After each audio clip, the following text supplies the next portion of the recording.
ये दास्तान है एक ऐसी अभिनेत्री की जिसकी मासूमियत ने उन्हें एक अलग पहचान दिलाई।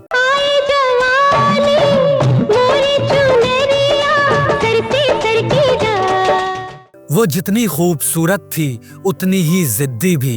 स्कूल के ही दिनों में बड़े बड़े डायरेक्टर और एक्टर उन्हें अपनी फिल्मों में लेने के लिए उनके स्कूल के चक्कर लगाने लगे थे।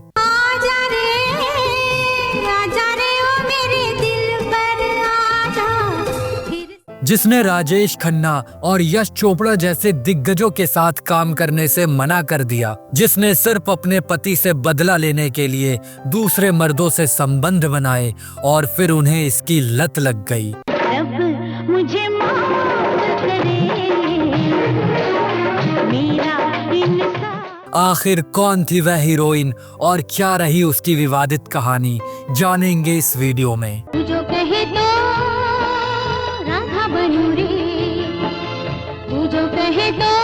हम बात कर रहे हैं 80 और 90 के दशक की बॉलीवुड की सबसे चर्चित हीरोइन पूनम ढिल्लों की। पूनम ढिल्लों का जन्म 18 अप्रैल 1962 को कानपुर में हुआ था। उनके पिता का नाम अमरिक सिंह और मां का नाम कुरचन कौर था। पूनम कभी फिल्मों में काम नहीं करना चाहती थी। उनका सपना तो एक डॉक्टर बनने का था, लेकिन उनकी खूबसूरती तो जैसे बॉलीवुड के लिए ही बनी थी। एक बार की बात है जब राजेश खन्ना की फिल्म की शूटिंग कानपुर में चल रही थी, तब 8वीं की स्टूडेंट पूनम अपनी सहेलियों के साथ स्कूल ड्रेस में ही शूटिंग के सेट पर शूटिंग देखने के लिए गई थी। शूट के बाद जब राजेश खन्ना बैठे थे तो सबकी नजरें राजेश खन्ना पर थी, लेकिन खुद राजेश खन्ना की नजरें पूनम पर जाकर टिक गई। उन्होंने इशारे से पूनम को पास बुलाया और उनसे कहा कि तुम्हारी आंखें बहुत अच्छी है, तुम मेरे साथ किसी फिल्म में काम करना पसंद करोगी? पूनम ढिल्लों ने सोचने के लिए 1 मिनट भी नहीं लिया और तुरंत जवाब दिया, मैं अभी छोटी बच्ची हूँ और मेरा पूरा फोकस सिर्फ पढ़ाई पर है, अभी मैं फिल्मों में काम करना नहीं चाहती। राजेश खन्ना जैसे एक्टर के ऑफर को यूं ठुकराना कोई आम बात नहीं थी, जिसे देखकर उनकी सहेलियां भी दंग रह गई थी। लेकिन खुद पूनम को इसके लिए कोई अफसोस नहीं हुआ था और आगे चलकर उन्हीं राजेश खन्ना के साथ पूनम ने लगभग 6 फिल्मों में काम किया।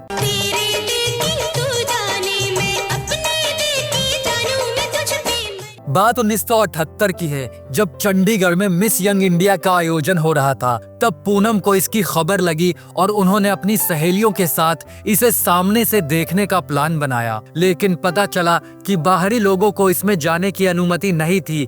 तब ऐसे में क्या किया जाए, यह सोचकर पूनम ने बतौर पार्टिसिपेंट इस कार्यक्रम में हिस्सा लेने की सोची और किस्मत उन पर ऐसी मेहरबान हुई कि सभी को पछाड़कर वह कंपटीशन जीत भी गई और मिस इंडिया बन गई। और इस तरह जिस कार्यक्रम को वो देखने गई थी वह उसकी विनर बन गई और मिस इंडिया के खिताब से उन्हें नवाजा गया और पूरे देश की नजरें उन पर टिक गई।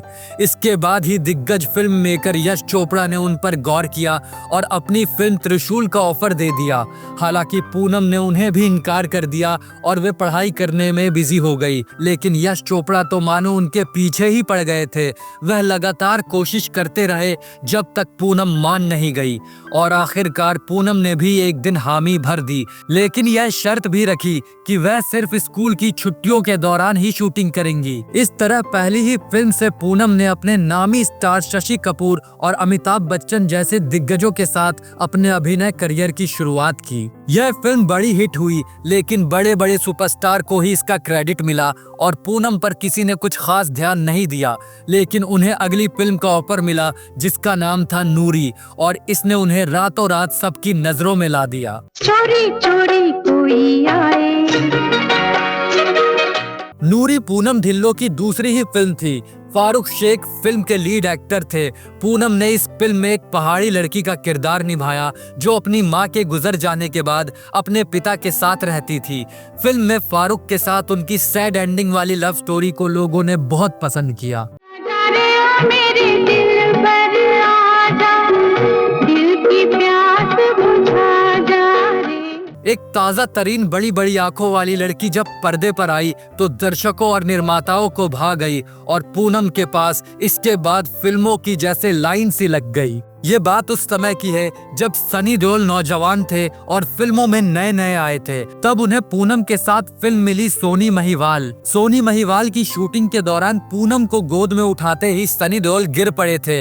यह किस्सा इतना मशहूर हुआ कि उस समय इसने खूब सुर्खियां बटोरी थी और इस पूरे गाने के दौरान एक बार भी दोबारा सनी देओल ने पूनम ढिल्लों को गोद में नहीं उठाया। पूनम ढिल्लों को लेकर बहुत से किस्से हैं, जिसमें शशि कपूर वाला किस्सा सबसे हैरान कर देता है। दरअसल पूनम ढिल्लों यश चोपड़ा की फिल्म की शूटिंग कर रही थी और इस फिल्म में हीरो थे शशि कपूर। फिल्म का एक सीन था जहां शशि कपूर को पूनम को थप्पड़ मारना था और जैसे ही यश चोपड़ा ने एक्शन बोला वैसे ही शशि कपूर ने पूनम को एक जोरदार थप्पड़ मार दिया, जिसके बाद पूनम हक्की बक्की रह गई क्योंकि शशि कपूर ने उन्हें सच में यह थप्पड़ इतनी जोर से मारा था ताकि सीन रियल लग सके। हालांकि इसके बाद शशि कपूर ने पूनम से माफी भी मांगी। शशि कपूर ने बताया था कि उनसे ऐसा करने के लिए खुद यश चोपड़ा ने कहा था ताकि यह सीन ओरिजिनल लगे और इस चक्कर में पूनम को सच में थप्पड़ पड़ गया। तेरी अदाएं ओ जादू जगा। नाना करते हुए भी फिल्म इंडस्ट्री में आई पूनम ने 80 से भी ज्यादा फिल्मों में काम किया और पूनम की चर्चित फिल्मों में त्रिशूल, नूरी, तेरी मेहरबानियां, सोनी महिवाल जैसी सुपरहिट फिल्में शामिल रही। वो कितनी बोल्ड थी इसका अंदाजा इस बात से भी लगाया जा सकता है कि पहली ही फिल्म में उन्होंने स्विम सूट पहना था। पूनम ढिल्लों की लव लाइफ की बात करें तो उनकी जिंदगी में सबसे ज्यादा ट्रेजिक यही रहा। मुंबई में डायरेक्टर रमेश तलवार ऐसे पहले शख्स थे जिन्होंने पूनम ढिल्लों पर दिल हारा। पूनम उन्हें अपना अच्छा दोस्त मानती थी। एक दिन बातचीत में पूनम ने कहा था कि वे अब मुंबई में सेटल होना चाहती है और यह बात सुनते ही रमेश तलवार ने उन्हें मुंबई में बंगला गिफ्ट कर दिया। तलवार उनसे मोहब्बत करने लगे थे और पूनम ने भी इसका खूब फायदा उठाया। तब तक यश चोपड़ा भी पूनम पर दिल हार चुके थे। पूनम के लिए उनमें एक अलग ही जुनून था। जिस शिद्दत से यश चोपड़ा ने उन्हें बॉलीवुड में स्थापित किया और उसे लगातार बढ़ाने की कोशिश की, इस आधार पर यश चोपड़ा और पूनम के बीच की मोहब्बत भी आम हो गई थी। पूनम ने यश चोपड़ा का भी खूब फायदा उठाया और धड़ल्ले से फिल्मों में काम करती चली गई। वह अच्छे से जानती थी कि यश चोपड़ा उन्हें चाहते हैं, इसलिए उनकी फिल्मों में वह पहली पसंद होती थी। जब पूनम बड़ी एक्ट्रेस बन गई तो उन्होंने यश चोपड़ा से भी मुंह फेर लिया और इस तरह कई लोगों का इस्तेमाल करने के बाद अपनी बुलंदियों की सीढ़ियों पर चढ़ने वाली पूनम को जब खुद किसी शख्स से प्यार हुआ तो उससे भी उन्हें धोखा मिला। पूनम ढिल्लों ने खुद जिस शख्स को चाहा था वो पहले इंसान थे राज सिप्पी।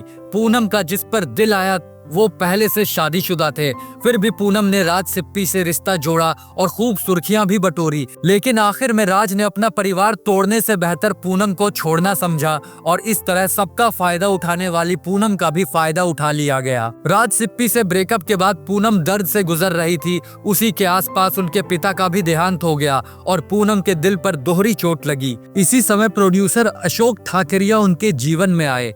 अशोक रोजाना पूनम को गुलाब भेजने लगे। पूनम को भी उस दौरान दर्द से उभरने के लिए एक सहारे की जरूरत थी। यही बात उन्हें अशोक के करीब ले गई और दोनों ने 1988 में शादी कर ली। इस तरह पूनम मिसेस ठाकरिया बन गई। उनके 2 बच्चे हुए, अनमोल और पुलोमा। शादी के बाद पूनम ने फिल्मों से दूरी बना ली और अपने बच्चों की परवरिश में अपने आप को बिजी कर लिया। कुछ अरसे बाद पूनम ने यह महसूस किया कि ठाकरिया के पास उनके लिए बिल्कुल भी समय नहीं होता है और वह उन्हें अवॉइड करते हैं। शायद वह किसी और के साथ रिलेशनशिप में हैं।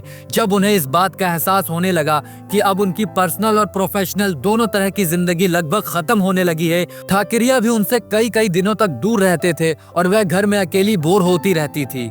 और जब उन्हें इस बात का सबूत मिल गया कि उनके पति दूसरी औरत के साथ रिलेशनशिप में हैं, तो उन्हें बहुत धक्का लगा क्योंकि उन्होंने अपनी शादीशुदा जिंदगी के लिए अपना सब कुछ दांव पर लगा दिया था। पूनम ने पूरे मन से अपनी शादीशुदा जिंदगी को निभाया था और जब उन्हें अपने पति से धोखा मिला तो चुप बैठने के बजाय पूनम ने दूसरा ही तरीका अपनाया। उन्होंने अपने पति को सबक सिखाने के लिए खुद भी एक्स्ट्रा मैरिटल रिलेशनशिप में आ गई। हांगकांग के एक व्यवसायी के साथ उन्होंने अपने अफेयर की चर्चाएं भी उड़ाई और सिर्फ अपने पति को सबक सिखाने के लिए उन्होंने दूसरे मर्दों के साथ संबंध बनाए और उसके सबूत भी अपने पति को भेज दिए। ठाकरिया को यह बर्दाश्त नहीं हुआ और दोनों के रिश्ते में दरार पड़ गई और आखिर दोनों के बीच तलाक भी हो गया। हालांकि पूनम ने यह सब इसलिए किया था ताकि उनके पति पति सही रास्ते पर आ जाए, लेकिन अपने ही पति को सही रास्ते पर लाने के चक्कर में वह भूल गई कि वह खुद क्या कर रही है। उन्होंने सिर्फ अपने पति को सबक सिखाने के लिए दूसरे मर्दों के साथ संबंध बनाए